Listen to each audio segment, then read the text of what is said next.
Hey guys, welcome back to World of Warships. Today we're taking a look at the Neustrashimy. This ship is available for coal, tier 9 Russian destroyer, and it's one I do not have on my main account. Never really been all that interested in it, and yet I got some positive things to say. This little destroyer is awesome. It's really quite a forgiving destroyer to play.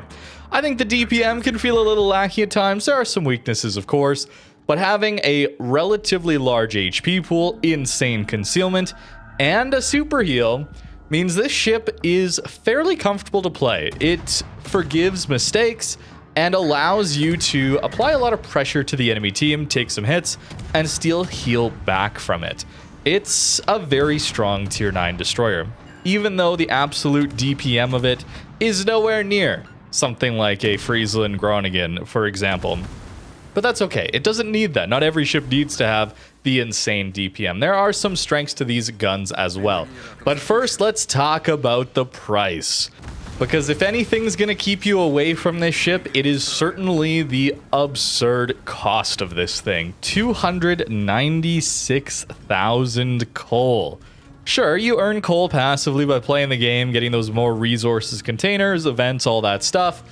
But that's a lot of coal, nearly 300,000. The vast majority of the tier 10 coal destroyers are below 240,000 coal. The other tier 9s are below 230. So it's just Neustrashimy and the black that are available for this extreme price. And I'm not exactly sure why. I suppose the black was a ranked reward back in the day before it was available for coal. And so maybe that's the justification for it being so expensive. Was Neustrashimy like that as well? I actually can't remember. Maybe let me know in the comments down below. But regardless, it doesn't make sense these days, right? This is something that is vastly more expensive than any of the tier 9s, let alone the tier 10s. And even though it does have unique playstyle, so do many of the other coal destroyers. So maybe Wargaming could take a look at that and adjust the prices down to be more in line with the other destroyers of their tier. I think that'd be interesting. Allow a few more people to get into these ships without feeling like it's such a massive investment. You're already partially on your way to another coal DD by the time you've already saved up that 300 or near enough 300,000 coal. It's just too expensive. That's the downside here. Well, let's talk about the actual ship and what it can do. The HP pool is very nice. This is an arms race game. I got a game that does not have arms race, but that will be buffing our ship in this one. I will admit that. But 20,700 HP is solid. Certainly we want to be buffing that with Survivability Expert on our commander, but we also have the new heal flag or the new HP flag. No detonations anymore, thank goodness. And now we can buff our HP even further. For a ship like Neustrashimy, where our healing, and especially these super heals, scale based on our maximum HP, this is a massive increase to the total HP the Neustrashimy has throughout a match. You can be tanking an absolute ton of damage in this ship. Potential damage, regular damage. It just heals right through it. It is excellent, excellent. It's maybe not the quickest ship in the world at 36 knots. It's rather large too, high above the water. So it's gonna take some hits, but it'll heal through it. And I think that's really, really nice. The rudder shift isn't too bad at 4.6 seconds. A little larger turning circle radius though, it's 700 meters. Not too bad, but you certainly notice the maneuverability is a little bit worse than some of the most maneuverable DDs, the gunboat DDs that are best at speed juking and open water gunboating. This ship will most likely want to be playing out of its smoke a lot of the time. So taking things like Fearless Brawler, I did try the build, full DPM, maximize it. You're often trying to find positions where you can smoke up to use your DPM. Otherwise, staying in concealment, spotting, using your torpedoes, which are surprisingly decent, is a great way to go. The concealment, speaking of, is nearly best in class. It is absolutely incredible. You have 5.6 kilometer detect with the full build, which is only 0.1, 0.2 off the best torpedo boats in the game at 5.4 kilometer detect on some of those destroyers. Crazy, crazy concealment here for a ship with solid DPM. It's not world-beating DPM, certainly, but it's solid DPM, and there are other characteristics to a ship's damage output from its guns, other than it's just theoretical DPM. You probably already noticed that the shell arcs are incredibly flat, which means it's really easy to lead these guns. The dispersion leaves a little something to be desired, but we'll talk about that a little bit later. This level of concealment plus these shell velocity and solid arcs, solid shells, good damage, it's a powerful DD, and it is very difficult to fight because even if you have better DPM than a Neustrashimy, it dictates the engagement. That's so crucial about concealment in this game. Deciding when to open up, when not to. Neustrashimy will often be the one deciding when the fight starts or when it doesn't, especially against more powerful gunboats. Especially if you use the full conceal build, which I haven't been. I mean, I'm a little greedy for the DPM. I was feeling like it was lacking a little bit, so dropped one of the concealment on the commander to get even more damage output. Extra range too. Notice we get over 15 kilometers of main gun range, and it is usable for farming battleships. Less so to hit DDs, but farming battleships, no problem. We chance upon the Kitakaze here, and sure, we don't have the fastest reload, but look at the actual damage of our salvos. 2,000 damage per salvo certainly will be adding up. And look at that Superheal just tanking through that damage. It's so wild to have this level of healing on a destroyer. Getting into a fight is hilarious. When you have the heal available, the other guy's winning, he's feeling good about himself, he's out trading you, and then the heal starts ticking. It's so good. It is such a powerful tool to have, and it's so much better than the Lucian, for example, at tier 10. That one also has a sort of super heal. It heals for a lot of HP as well, but over an extremely long period of time. This is a proper, legitimate super heal, giving you that HP in 20 seconds. Very, very valuable. Not only because you heal quicker, so you can heal during an engagement and not die, but also you're getting to your next heal that much faster. You don't have to wait for the healing to come through and then it to go on cooldown and wait that cooldown time. It's faster to cooldown, and that means you're faster to your next heal. Extremely valuable. The HE shells have solid fire chance, by the way. It's like a 8% fire chance, so pretty good actually. A lot of DDs have quite a bit less than that. A lot of 5% on American gunboats, for example. The problem is the shell volume, right? We're not actually shooting that many shells, so our fire chance does not translate that well into getting witherers and burning down battleships incredibly well. It still is very good at getting damage, but more so over a long period of time. It's not very bursty, this ship, I would say. So let's really talk about that DPM. It's like 27th best out of all the tier 9 DDs, and that's 31 in total. Not great. 108,000 HE DPM. Things like the Mini Gumo, Shimikazes, the Japanese torpedo boat DDs have much better HE DPM. Mini Gumo has 129,000. The Ugumo has 135,000. We have 108,000 HE DPM. So yeah, it's a bit of a problem, certainly. But again, it's not just the DPM figures. You got to consider the shell velocity as well. It's just so much easier to hit things at these ranges. And sure, you're not going to be damaging them as quickly as they will damage you, but nobody's got a heal like this at its tier, so that's going to help you out a ton.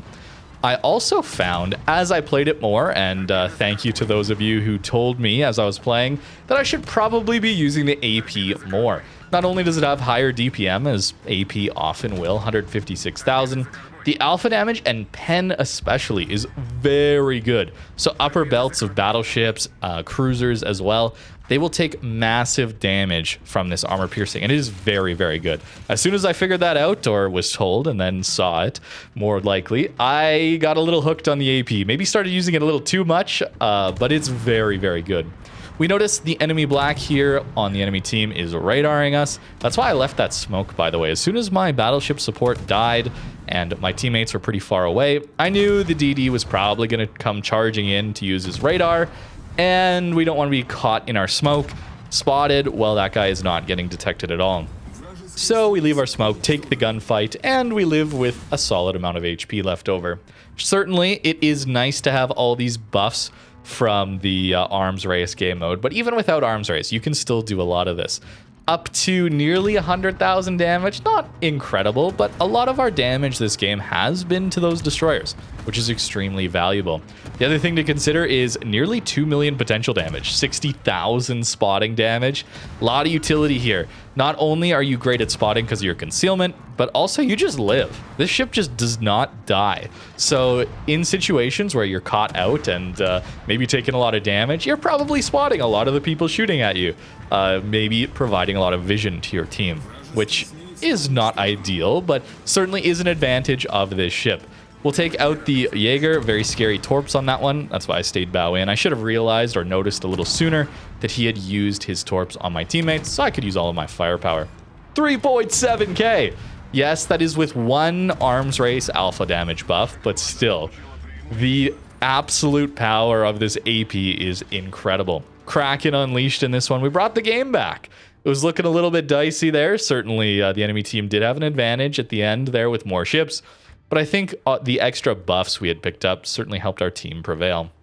Had some strong ships on this team too. Los Andes, those new Pan American BBs are a force to be reckoned with for sure. Decent credit income as well. We noticed that just because it's a tier 9. So gotta mention that you do have that credit multiplier baked into this ship, allowing you to farm many more credits than you otherwise would with a tier 10 special ship. That is a big advantage of playing a tier 9. Your matchmaker is quite a bit worse since double up tiers are now into super ships. So it's a little harder to play against them in a tier 9, of course, relative to a tier 10. But the extra credits is nice to have. The torpedoes are surprisingly good, actually. I did not run a full torp build, but considering the concealment, you probably could. The DPM on the torps is not incredible at 86,000. But that does put it about middle of the road for tier 9. But crucially, you have high alpha damage, almost 18,000 alpha damage on these torps. They go 10 kilometers, which is pretty good for this tier. Certainly, those 12-kilometer radars will make it a little tricky to deal with that if you go full torp build. But the speed is also quite slow, 65 knots. So leading them will be a bit of a challenge, I would say. But pretty good damage there, and you could certainly go for that build, especially given this concealment. You can get quite close to targets and push up and use those torpedoes. Maybe a hybrid build between guns and torps a little bit would be quite interesting on this ship. In this game, though, we are not doing that. We are very, very focused on our main guns. You can see the Fearless Brawler active here. I've given up a lot to get this, though. I've given up concealment, so we only have 6.2 kilometer detect, which is still very good. That's the crazy thing about dropping one of the concealment upgrades. I dropped the commander concealment, by the way. You still have excellent concealment. 6.2 detect is not a problem for a gunboat DD. That is very good still. And it allows us to use those 4 points elsewhere for more damage output. But I've also given up a 3-point skill to get both Adrenaline Rush and one of the 3-point gun DPM upgrades. So on all these consumables, which you have a lot of them, it's very nice. You only get 2 charges of the speed boost, the smoke, and that heal. So a little bit worrisome without Superintendent. You definitely want to be taking Survivability Expert first. If you have one to choose at 3 points, get Survivability Expert on this ship in particular. You want the HP up front because that means your heals are going to heal you back for far more. Sure, the extra third heal could be useful in those long games, but you're not always going to make it to that third heal. That extra HP up front will always be useful, and usually that's my take on these destroyers anyway, but let alone having a super heal which scales off of your initial HP, your maximum total HP. I think it's very clear, in my opinion at least, that you should be taking Survivability Expert before Superintendent. There's some arguments to be made for more smokes, though, more get out of jail free cards like that allow you to smoke up and farm or reduce the number of people that can shoot at you, go dark when you get spotted, all that stuff. But I just think that extra HP is just so valuable. Back to that AP again. I'm addicted, man. 2,000 damage into that Tulsa again. 2,400. It's good, man. It's really good, this AP. It's shocked me, actually. I think it's the extra pen you get. Certainly some of the highest AP pen of your tier at 12 kilometers. Actually, let's just go to 10 kilometers, for example. 92 millimeters of pen, third best at your tier. Only Mogador and Schultz have more AP pen than you. It's not enough to really get through a lot of those heavy cruiser citadels, even light cruiser citadels. But at closer ranges, you start to be a pretty scary ambush, DD, into some of those cruisers. We do get caught a little bit here, and Illinois is a pretty scary battleship to fight into something like this. We're a bit slow, we're a bit large, so that cruiser DPM, cruiser guns on a battleship, is quite scary. I'm not gonna lie, and he is pushing in, got quite a bit of HP. So I'm thinking about leaving this smoke, actually. I just used my last smoke, and this game ain't over. So Superintendent is quite valuable as well. We poke out of our smoke for a brief second to get a spot on the Vladivostok to dump torpedoes, and then we push forward. Seattle has used his radar, so either I want to shoot the Leningrad or probably more likely the Groningen here. This ship is incredible. The DPM on that one is awesome. We played that one for this coal ship series as well. Very good ship, very scary ship. And it's important to know he does not have any healing at all. So any of the damage we do will help us out in the late game if I have to take a 1v1 with him. So that's why I went after him. I know we probably could have helped finish off the Leningrad, and he does get away, so maybe not the best choice, but that was the choice I made. Illinois pushes in, and we're trying to get a broadside angle on him. I'm waiting for these juicy AP salvos. Yes, and here it is. I think this is going to be your best option for farming in this ship. I had a rough time trying to HE spam people just because it's kind of slow on the DPM front. The guns don't reload that quick. I mean, 3,400. There's no arms race buffs here. Look at that damage. But it's a little bit slow on the gun reload. You only get 4 guns. And I want to say it's a bit of the Nevsky effect. Nevsky at tier 10 has cruiser dispersion, 2.05 Sigma. Yet it feels like it has worse dispersion than a lot of the other tier 10 cruisers. And I know that's all in my head because on paper, it certainly has the same cruiser dispersion that other cruisers have, same Sigma, all that. Neustrashimy feels the same to me. It feels like it has bad dispersion, even though it has DD dispersion. It's the same. It has fast shell velocity too, so it should be easy to land these guns.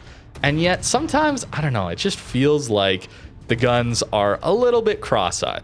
And I do want to mention that, as on paper it looks great, but in practice, I don't know, it just feels a little off sometimes. Maybe it's just the lower shell volume. You only get 4 per salvo, and the slower DPM as well. You don't reload all that quickly. Now, that's not the strength of the ship, but it is worth mentioning. Notice our DPM drop off a cliff too as soon as we swap over to that HE. It's still very easy to hit battleships and their superstructure at these longer 14, 15 kilometer ranges, but it's not where I want the ship to be played. So perhaps not running the full DPM build, full range build is the right way to go at all. In fact, maybe not buffing the range at all. Maybe going with a concealment build on this ship and focusing on getting flanking opportunities for your torpedoes, as well as that AP is a great way to go. And that way you can get your extra heals, your extra smokes, and with Superintendent. And maybe that's a better way to play it. Less focused on just outright DPM, more focused on the utility and positioning the ship to maximize the damage when you get those opportunities. I think that's probably what I would do if I were to get this ship and play it personally. But the full damage build can work out, certainly. We're over 100k damage. It has been slow, certainly. I have missed some shots as well, but it can rack up some damage, and crucially, we're still alive. We're still very, very healthy. We've taken a lot of hits this game, but we're still quite healthy.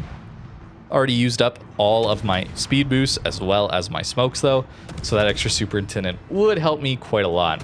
I have not mentioned it yet at all, but you'll notice there is a defensive fire here as well. Your AA is not good though. Even with a defensive fire, it sucks, okay? So you're not really going to be shooting down planes at all. You're a large target, bit of a brick to handle. Even though the rudder shift isn't too bad, it's just a large DD with a lot of room to be hit by carrier torps, bombs, rockets, all that stuff. So don't go running off on your own. This isn't the old RTS days where Grozovoy actually, the tier 10, that has 3 guns and looks similar, but they are different ships. Obviously no Superheal on that one. Grozovoy actually used to be an absolute menace when it came to AA back before the carrier rework. This is before 2018, by the way. This is a long time ago at this point. but it used to be insane, actually. Great concealment, long-range AA that could absolutely shred planes when its defensive fire was up. And that's not the case anymore. So don't be thinking you're going to be all flanking on your own and even in a carrier game and have that work out well. Unfortunately, it would be cool if that was a feature. I suppose you can heal through some of that damage, but oftentimes carrier damage is rather permanent. Certainly those torpedo damage will be permanent against this ship. And it's large, so it's probably going to take a lot of damage as well. Speaking of these consumables, though, I should get through them all. Try to at least. I've been yapping for a while. I haven't got through everything yet. It's an 8% engine boost for 120 seconds, which is standard, but very, very nice to have. I think the smokes being a 97-second uptime is nice. It's a couple seconds longer than some of the other smokes that we see. Standard other than that, though. And then that 30% healing, that super heal. 30% of your HP in 20 seconds, and you can get up to 3 of them. Maybe even 4 if you get a first blood with Kuznetsov, I suppose. It's a solid ship, man. I was pleasantly surprised, actually, the more I played it specifically. Getting used to the playstyle, I suppose, took a little bit. As soon as you don't expect to be the monster DPM ship, right? If I was playing this back-to-back with, say, Friesland, Groningen, for example, that ship has over 100,000 DPM more than we do. Over double the DPM, right? So it's a bit of a different experience, but having that extra HP specifically out of that super heal is so nice. And the concealment is incredible as well. It's a weird ship to play. It's a very different destroyer than I've played before. There's not really much like it, which I think is a great example of a resource-based ship. Something you grind towards, something you earn some in-game resources to go get eventually. It's quite expensive, but being so unique, it's got a good spot as a solid contender for your coal. It's just so expensive. That's the problem. Maybe Wargaming will look at that, although they'd probably be worried about making anyone who bought the ship mad that they spent more coal than necessary. I don't know. They'd probably get in their own heads a little bit about that. But I do think a price cut on these 2 insanely expensive tier 9s would be nice to see. 135,000 damage, and we do manage to bring it out as a win. Mostly by the help of our teammates, though. Had some solid teammates in this one. That's always nice to have, right? Don't always get that, but good to have some great teammates on your side in these types of games. And look at that, over 40,000 from that AP. It's so good. The AP is really good, man. So, the Neustrashimy, finally done. Do I recommend it in 2024? Is it still worth getting? I think so. I'm pleasantly surprised by this ship, actually. But with this ship being finished, that means the last video in this series is going to be our roundup for all the destroyers, where I kind of talk about the pros and cons, do a bit of an ordering of them, the order in which I would personally get these ships if I had to go through it again, and I didn't have any of them available to me. And I think that'll be a fun video to get some more thoughts on a little more direct comparisons between the ships, rather than just looking at the ship itself in a vacuum, or as much of a vacuum as I did with these videos. Neustrashimy's good, man. It surprised me, actually. It really did. I always thought this ship was not all that amazing. Perhaps I was just looking at the DPM on paper and didn't actually realize the concealment and the insane health pool that just allows you to keep coming back, being a little thorn in the enemy's side, and they hit you hard, you come back, you're almost full HP again. Over and over and over again, just not dying. It's a really valuable thing to have. So Neustrashimy versus 2024, almost 2025. It's a good ship still, man. It really is. The build I was running at the end looked like this. Very, very, very greedy. I don't think that's what I would run long term, though. I think a build a little more like this to start with would be very good. Getting those extra heals, extra smokes, extra engine boosts, really valuable. The extra HP is a must, in my opinion, specifically because that healing does benefit as well from that initial HP pool you load into the game with. Honestly, heavy AP could be fun. The AP was insane, so buffing that could be very interesting. Also, buffing the torps up a little bit. I don't know. I haven't tried it yet, but maybe getting that reload down below 2 minutes is quite interesting as well. They do very good damage. That's high damage torps with an okay, not amazing, but an okay reload. You do get 10 of them, of course. The speed is just a little bit low, I guess. But look at that, 5.6 kilometer detect. Insane. Very, very good. The standard build they recommend, though, is just fine as well. Really going for main guns, getting your fire chance up to 10%. Again, you don't have the shell volume, right? You're only shooting 4 shells every 3.3 seconds. So it's not the absolute fire spammer that some of the other DDs are at this tier, given that fire chance that we see on paper. As for the upgrade modules, something like this, maximizing your engine boost is actually quite nice because the ship is a little slow and sluggish. So when you do get into those fights, having that extra speed and maneuverability is very, very useful. Sure, you can heal back through it, but it's nice to be able to dodge a little bit as well. It's a large ship though, so that is going to be a little bit difficult. Rudder is a little slow. It's fine. 4.6 is fine, but it's a big ship with not really the best turning circle radius. It's not bad, but it's just middle of the road. And then for a ship this large, as if I can use the port, it's a large ship, right? It's going to take a lot of damage. So having that heal is a crucial part of playing this ship, I gotta say. Even with a normal heal, it would be so much worse because it will be taking a ton of damage. But I think that's gonna do it for the Neustrashimy versus 2024. Very, very good still. Thank you very much for watching. Let me know what you think in the comments down below about this one, and have a great rest of your day.